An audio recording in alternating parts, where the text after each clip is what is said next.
Alright guys, so here's the video I told you guys I was going to be doing. This is just going to be a brief video where I'm going to basically, I typed up a Word doc, okay, and I'm just releasing, just like how we had those anomalies and inconsistencies with Parker H. Still.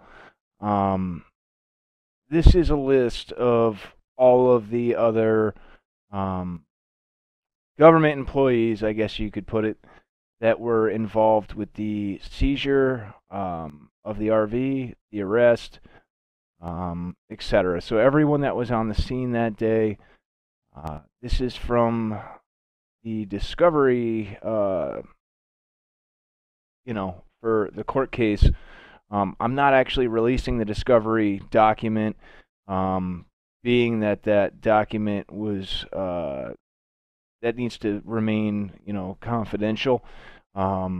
That's not my choice. I do not have permission to release that. I do, however, have the ability to. I was able to type up a Word document with the different names that were associated. I'm not releasing any personal information, just names, which should be no problem, being that they are government employees that were involved with a arrest and seizure, which should be a matter of public record and public knowledge. So for all of those that did such a wonderful job investigating into Parker H. Still and to a lot of these other anomalies, I am releasing this information and asking for help from the community to aid me in researching these names now and looking for anomalies, being that it's very apparent that there is a lot of, I guess you'd say, corruption and not good mojo, we'll put it that way, with this court case and everything surrounding these Federal Reserve accounts, and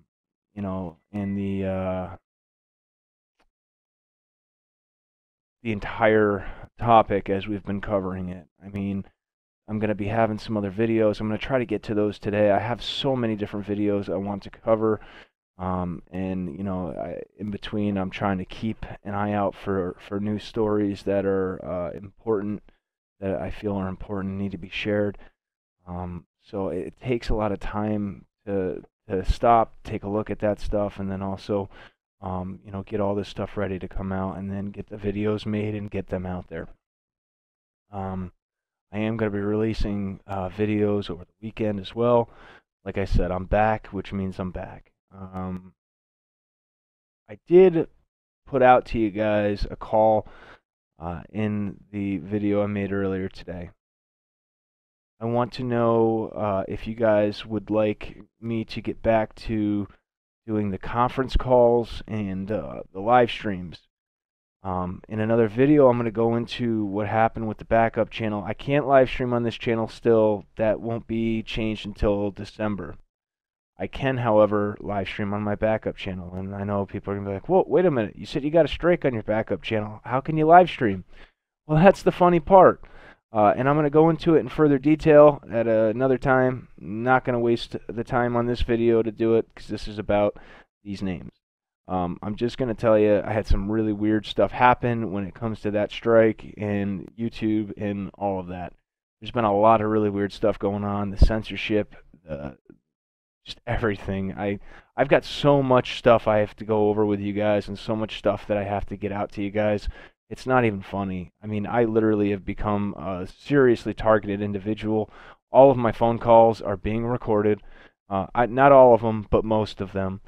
And, calls that I get that I've been getting, like, harassing, threatening calls for a while now. I record those, but when I say my calls are being recorded, not by me. And you're going to be like, how do you know that? Well, I know that because I went out and I looked for tools to be able to tell these things, and there are tools out there, which I'm going to make a video. I'm going to put those tools out there for you guys, so you can download them. They're free as well. which will alert you if there's a stingray being used. It will alert you if your calls are being recorded, if your microphone's being turned on without your knowledge or permission, if there's secret phone calls going out of your phone, if you're getting your text messages snooped through, not in person, like, third, over the network. For fictitious hotspots, there's all kinds of stuff. I've been really doing a lot to look into this stuff because I have had so much different attacks on me mentally, physically, emotionally, my privacy, all of my accounts hacked, and I'm going to share all that stuff with you guys. That's going to be one of the things I'm going to cover. So I think it's important because if I share what I've gone through and what I've been dealing with, then it's going to help you as well, and it's going to allow you guys to be proactive and use these different things to guard yourself and prevent yourself from having to go through the same things, or if you are going through the same things, to be able to document it and get it out there as well. The more that we expose the crimes and the breaches in our privacy and our constitutional rights, the more we're going to bring attention to it, and the quicker we're going to either get it resolved and they're going to get scared and stop, or more people are going to wake up. A lot of people are going to wake up to it, and they're going to be like, whoa, whoa, whoa, wait a minute, this isn't supposed to be happening. This is against the law. This is going against our constitutional rights. So I do have proof that my calls are being recorded. Typically, it starts out, you call me once, it's not recorded. Now, if you call me multiple times in a day, then after that, every phone call we have is going to be recorded. It's crazy. You guys will see. That's not this video. That's going to be another one. But without further ado, here are the names on this list. Long story short, as I started rambling off, I do have my live streaming capability back on my backup channel. So if you guys want, I can start doing the conference calls again and doing live streams on there. I would like a chance to get some live streams going and get to, just talk to you guys. I've really missed you guys. All of your support, all of your, belief in me and belief in what we're doing, it means the world to me. So, all right, let's get back to these names. So here we go. List of names associated with the Randall Beane seizure and court case, it should say, but that's fine. FBI agents, and notice how I say in parentheses, because how do we know who's a real agent, who's not at this point? And I'll explain. So we got Jason Pack. Supposedly he was one of the agents that was involved with the seizure and the arrest with Randall Keith Beane.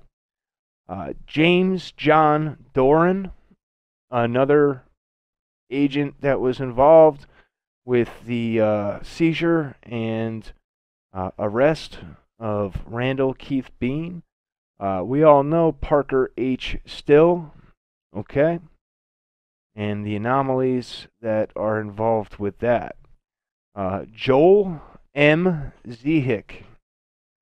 That's another agent that was, I guess, involved with Randall Keith Beane. Now here we go. Claimed to be a former and current FBI agent. So this gentleman here had called Buddy Gregg Motorhomes. He had told Buddy Gregg that he was a FBI agent, okay, and he wasn't. He was a former FBI agent, based off, because we've already done some research into him.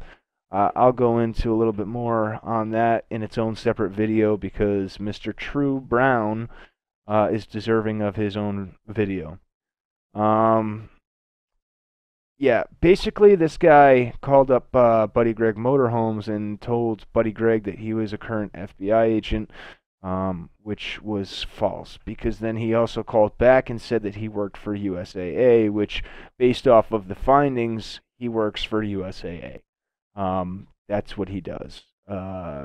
He used to be an FBI agent, but there's a lot of corruption and a lot of different, very questionable things that he's been involved in. And then all of a sudden he left the FBI and went to work for USAA some years back. And there was also a question of, I guess somebody had called and pretended to be Randall to USAA, or not to USAA, I'm sorry, to Buddy Gregg, and this was before the arrest happened, and claimed that they were Randy and that they wanted the RV purchase to be canceled and the funds credited back to the account. Now, I'm going to say I don't have proof of this, but myself and a few others who have investigated into this uh, think that that was True Brown that impersonated Randall Beane, because Randall Beane got a call. Um, Basically, after that, they'd called, they'd said this, that. The person that had handled the call at Buddy Gregg had said that they needed someone else to approve it, hung up the phone, then called Randy. And Randy had said, no, I did not want to cancel that order. That was not me, et cetera, et cetera. So, claimed to be a former and current FBI agent. So he called Buddy Gregg, told Buddy Gregg that he was a current FBI agent and that he was investigating Randy, that Randy was a scammer, or that Randy, had obtained those funds through fraud. He basically said a whole list of things. I have it written down here. Hold on, let me get my notebook.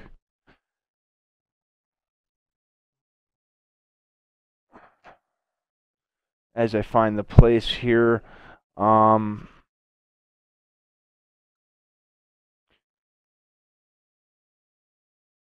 So True Brown basically called up Buddy Gregg and told them that Randy was a scam artist. He purported to be FBI.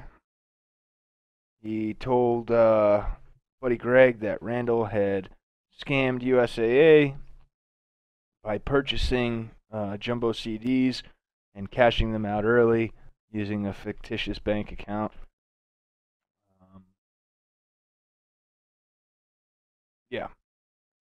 And Buddy Gregg Motorhomes didn't trust True Brown, as I said, because he claimed to be FBI. First, he spoke with somebody purporting to be FBI, and then called back saying he was an investigator for USAA, and that's when he started to say those things about Randall Beane. And as discussed, it's believed that he was the one that called up and impersonated Randall Beane, stating that he didn't want to go through with the motorhome, that he wanted to cancel the purchase, and wanted the money back into that USAA account. So when Randy got that call, I'm sorry, not when Randy got that call. When Buddy Gregg Motorhomes then hung up with True Brown, they called USAA and spoke with one of the representatives at USAA to verify if what True Brown was saying was true. Well, funny enough, when Buddy Gregg Motorhomes, the representative, called USAA advised that everything was fine, that there was not a problem with the funds and with the CDs and et cetera, et cetera. So funny enough, it seems as though on the for the public appearance anyway, to the normal employees at USAA, there wasn't a problem with the purchase. There wasn't a problem with the CDs. There wasn't a problem with the purchase because as we just discussed, True Brown had called, and he worked for USAA. He called and told Buddy Gregg that there was all these problems, that Randy was a scammer, he obtained these funds illegally, et cetera, et cetera. But yet, when Buddy Gregg hung up the phone with him and then called USAA's main line, spoke with a representative, they said the funds were all there, the purchase was fine and good to go. Which right there shows you that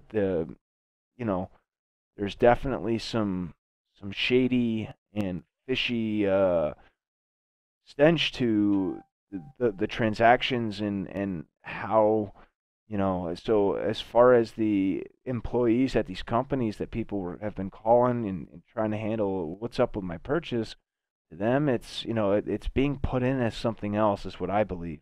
That when the funds are reversed and then, they're being told that it's this or it's that, it's not typically the low level employees have no clue. It's the higher ups that are they're manipulating it because they don't want it to get out. They don't want people to know that yes, the accounts are real, they exist, and et cetera, et cetera. It's all a cover up.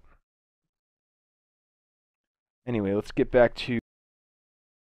So now we have the American Medical Response paramedic that was supposedly dispatched by 911. This guy's name is, as you see, Wayne Pack Jr. Wayne Pack Jr. Sounds kind of familiar. What's up with that? J. Jason Pack. Wayne Pack Jr. What are the odds? Because as far as I know, at least where I'm from, Pack is not that common of a last name. Now, sure, it could be a coincidence, but I think that that's a little bit strange. Are these guys related? What's the deal with that? You just so happen to have a J. Jason Pack as the agent. One of the agents for the arrest and seizure, and then the paramedic just happens to be Wayne Pack Jr. Okay? Again, it could be a coincidence, but I don't know. I definitely would want to know if these guys are related, because there's a lot that stinks about this whole arrest and seizure, as we have found with Parker H. Steele and many of the other anomalies that we found. So this is definitely something that needs further investigation. Wayne Pack Jr. And J. Jason Pack.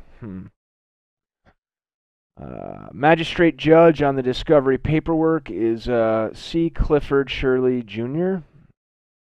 And then the Federal Reserve of New York Bank mentioned with this name, Ginnie Mae. Is this the name of an employee, or the employee that's handling the case and everything at the Federal Reserve?